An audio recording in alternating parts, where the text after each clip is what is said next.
Hello, my friend. Welcome to another video. So I'm back from the great state of Texas. And although I did not save a horse or ride a cowboy, I still came back with a smile.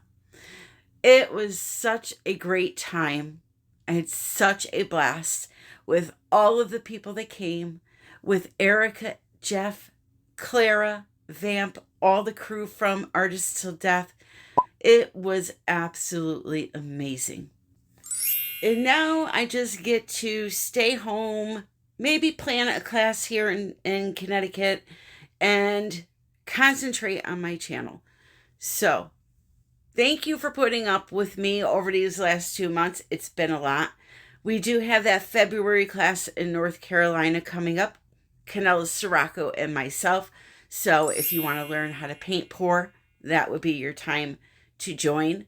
And also, I want to remind you all, I have a full catalog of learning videos on my channel right underneath the playlist areas. So if you're learning and you need some help, please check out that playlist. So today, I'm going to make it really simple for you. I'm going to teach you how to mix up some paint the easy way, how to pour paint the easy way, and how to de-stress and have a good time with this the easy way. Before I left, I also promised you a outdoor view, a finished view of that piece of art I made with the fabric running through it. So I also have that for you today. So without further ado, let's get started. Okay, so here is that piece. So what I ended up doing with the sides that I didn't get to talk to you about in the last video was once the piece was done and cured, I just trimmed them level with the sides so it would hang on the wall nicely. And it looks amazing. I really like this piece. It's just something different than your typical piece of art. And I'm here showing you the bit of sparkle in the background that runs through the piece. It's kind of a marbled white glittered background. Not even glittered though, it's just a sparkle in it. So yeah, it's a really unique, fun piece of art. And if you're interested in it, you can send me an email at artbytammy@yahoo.com. This piece is 16-inch round and called Green with Envy.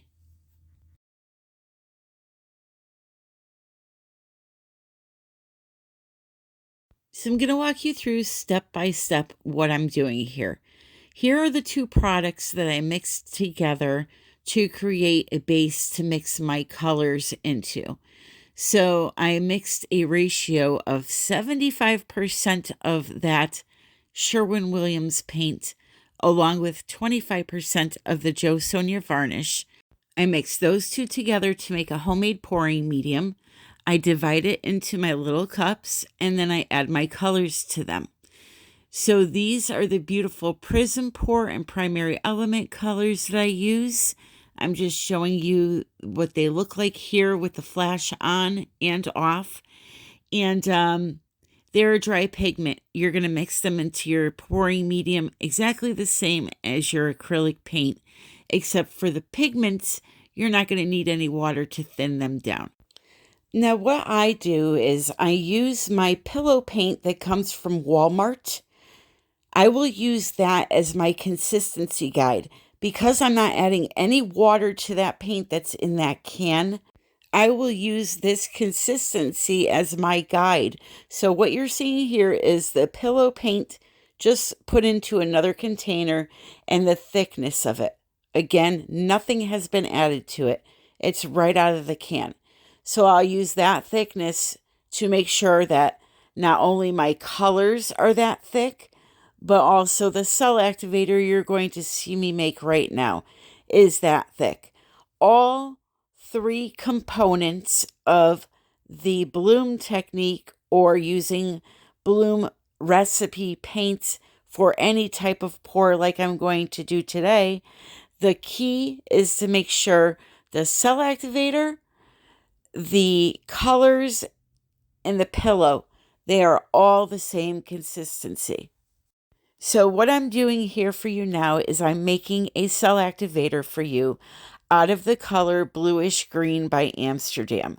I'll just put a dollop of paint in the cup and slowly add the Australian FLOETROL until it matches the same consistency as the pillow paint and also my colors. So essentially the only thing I'm adding water to are the colors. I do not add it to my cell activator and I do not add it to my pillow paint.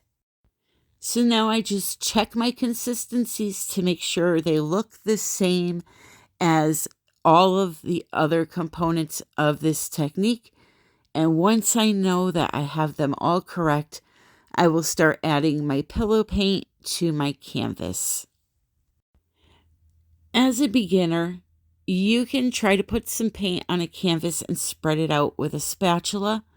However, I find it is much easier to put a puddle of paint in the center of the canvas and tilt it around until your canvas is covered. This way, you're assured you have a nice level coat of paint on your canvas. So I start off slowly stretching the paint around, and when I see a bulk of it puddling up and coming towards a corner, I will stop and change directions and take that bulk of paint and get it to stretch down to the next corner. I'll go over the edges and then I will continue to tilt the canvas around until it is fully coated. So I mentioned in the beginning of the video, that I wanted to show you just an easy, carefree way of pouring. So today what I'm going to do is I'm going to layer some paints in a cup. I'm going to take that cell activator. I'm going to put it at the bottom of my cup. And then I'm going to put some paints on top of it. I'm going to pour them out onto the canvas by doing a couple of flip cups. And then I'm just going to move the paint whichever way my intuition tells me.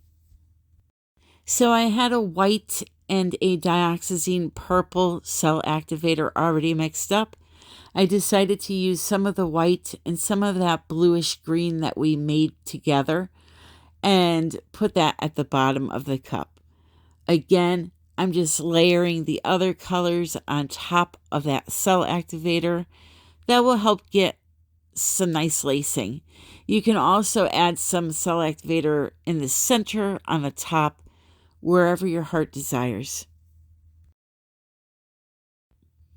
I'm then going to take that cup of paint and I'm going to flip it right over onto the wet paint surface.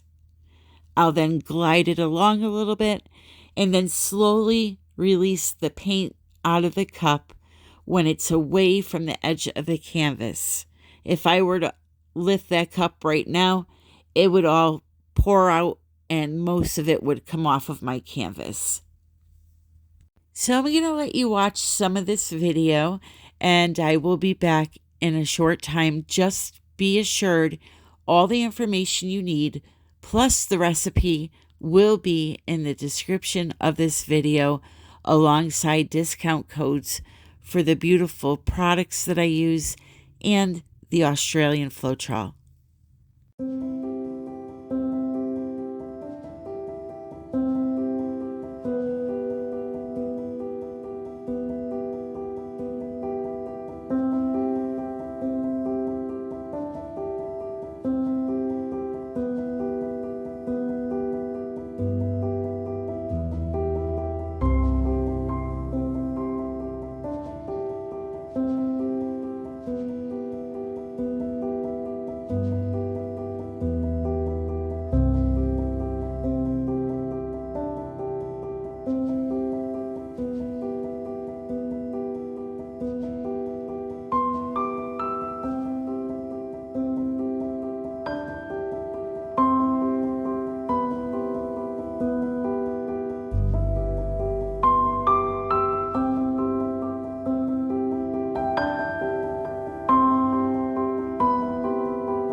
So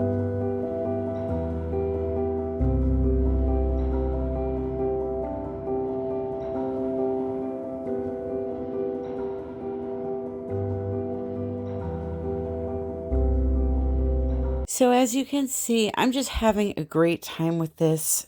I'm not worried about the outcome. I took some paint, I dumped it on the canvas.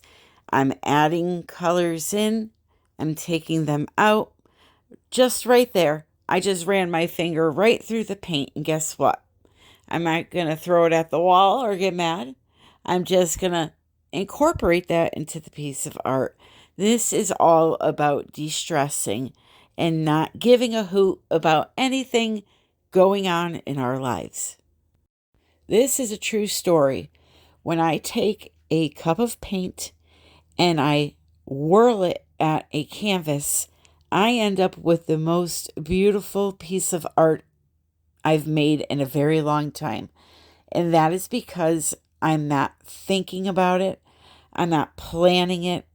I'm not worried if it's going to be pretty like everybody else's. I just have a good time with it. What will be, will be. So I'm just using the edge of the palette knife to pull some of that color through to create a little bit of movement. And now this is what's called a loaded palette knife. So I put the cell activator on the knife first, then pile the colors on top of it, and voila. How cool is that? You don't have to even put the colors on the canvas. You can just put them on the knife and incorporate them wherever you like. I think maybe the next piece that I will do only loaded palette knives just to see what I can get.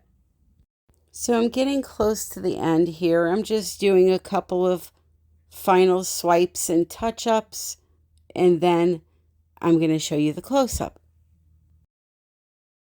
This next swipe I'm going to do, you're going to see a perfect example of how I lost contact with the canvas right there at the edge. I didn't hold even pressure all the way through, and so the knife lifted up a bit. But it's okay, we can always fix that. So now I'm going to add a little bit of color to the corner of this canvas and do one big swipe right along. Always be sure to clean off your palette knife in between swipes so that you don't incorporate any muddy colors.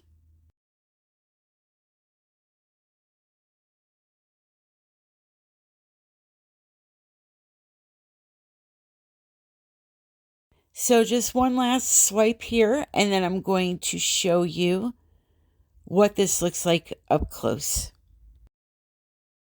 So this is the wet look before I put the resin on. We got to let it dry for a few days, and that all depends on your climate. Right now it's very hot in Connecticut, so it dries a little bit quicker. But once it's dry, about a week or so, I will put the top coat of KS Liquid Art Ultra UV resin on it. Make sure it has some good protection, and then put it up for sale. If I don't choose to change something about it, sometimes I'll add a little bit to these paintings. So now I'm going to show you it with the flash on so you can see these specialty colors. They are bananas. They're absolutely gorgeous.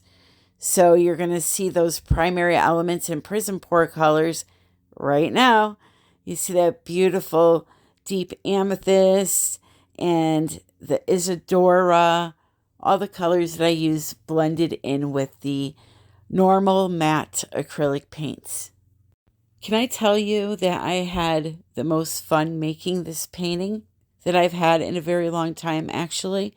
Other than, when I create mixed media art, then I'm really having a lot of fun. When it comes to acrylic pouring, though, for me, because I've done it for so long, sometimes you run out of ideas and it gets a little repetitive. So I had a really good time making this, and it has reinvigorated me. I love the look of depth, the almost 3D look to this. There are some areas like right here, this orange and teal area that I went over right there. There was another part above this that I loved. So what I'm going to do is get some resin on this bad boy and give you a close-up.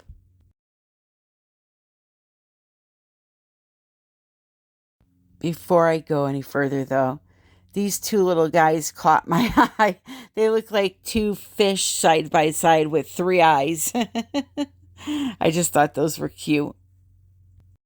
One last thing I want to mention, if you're confused about how thick your paints should be for something like this technique, the number one piece of advice I can give you is to go get a product that I use and use it the same way as I do. Meaning, my pillow paint.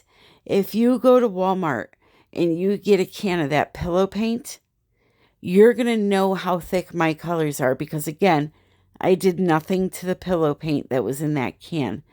So that can be a great way to help you if you're really struggling with this one particular recipe.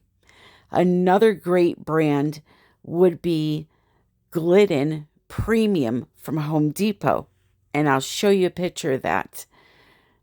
If you can get a can of that, because you're going to need it for your pillow paint anyway, that will tell you what my consistency of all these paints are. So you can make your batch a pouring medium, and then you can add water until it looks like that.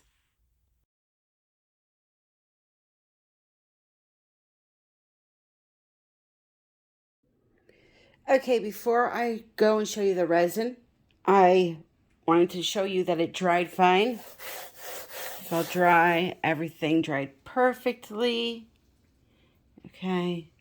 You're not going to see all that shimmer and gorgeousness, though, with a finish on it. So you either have to do like a resin or a varnish, something that will, brighten it up. One thing I did that I shouldn't have done was this right here. So see how you can see some texture in the white? I went and there was a little bit of black here, and I went and drizzled some white on it when this had already started to dry.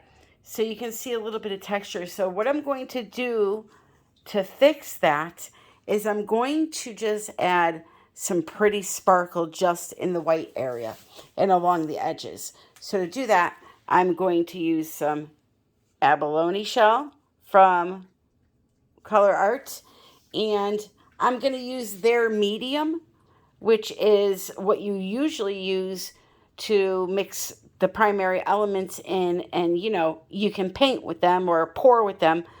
I'm going to use it just as kind of like a way to glue down the sparkle, okay, instead of using clear glue. However, you can use clear glue to do this. Usually I do. It's just that this was closer and it works perfectly fine. So I'll show you how to do that. And the orientation of this painting, I envision it the other way on the wall. I think it will look best like that. But if you want to display it upside down or right side up, whatever way you want, it's all on.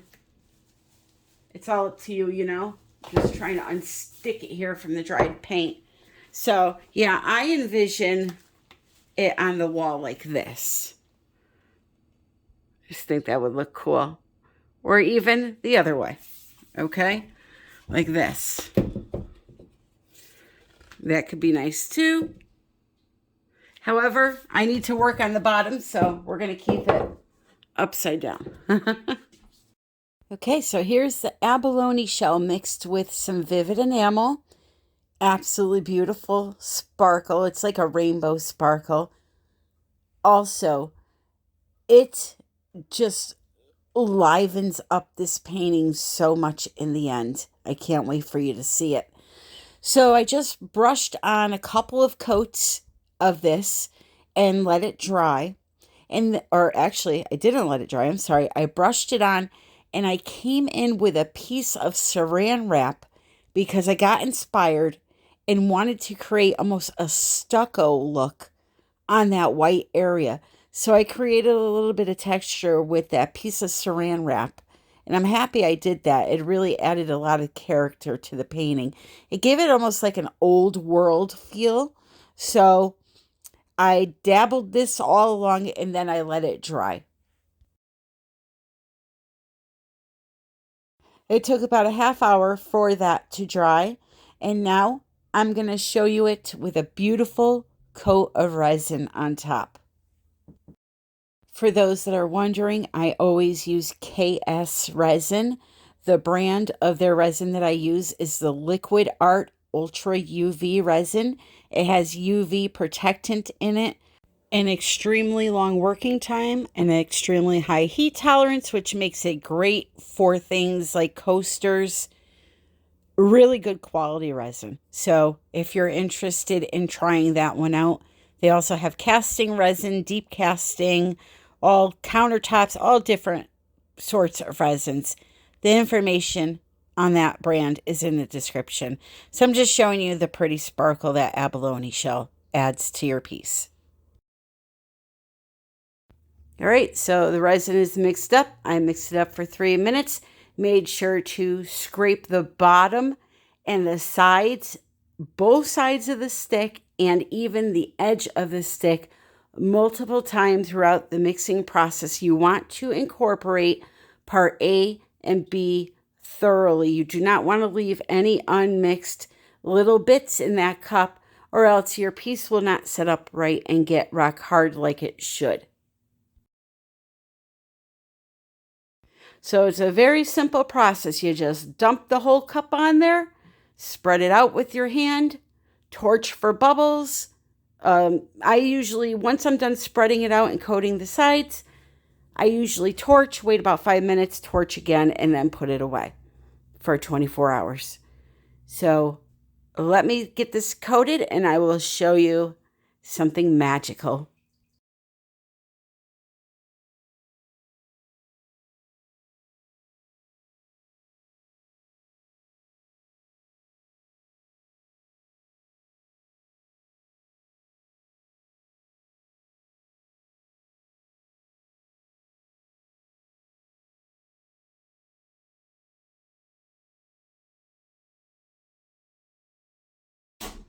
Wow.